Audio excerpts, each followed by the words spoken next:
последните няколко дни се нагледах на многострадални постове от Продължаваме промяната за смъртта на Навални.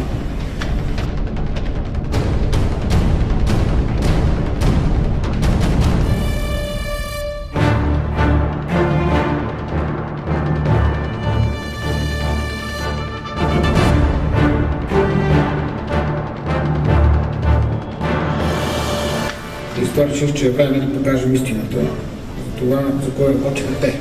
За това колко руски петрол е купувала в България и каква е сумата само за руски петрол, която България платила на режима убиец на Путин от началото на войната, 24 февруари 2023 година до 31 декември миналата година.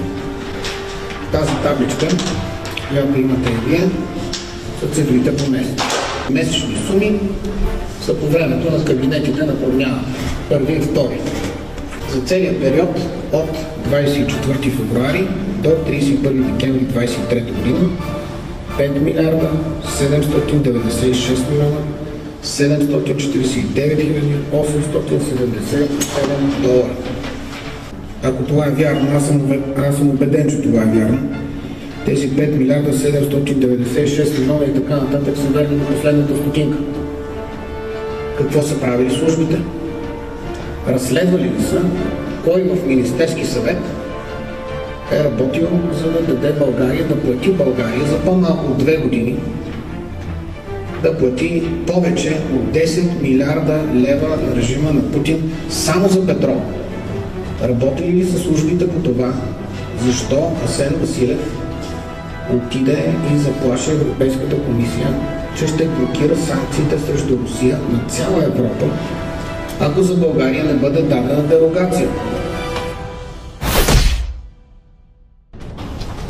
Ето ви резултата от дерогацията на Асен Василев. Повече от 10 милиарда лева за режима убиец на Путин.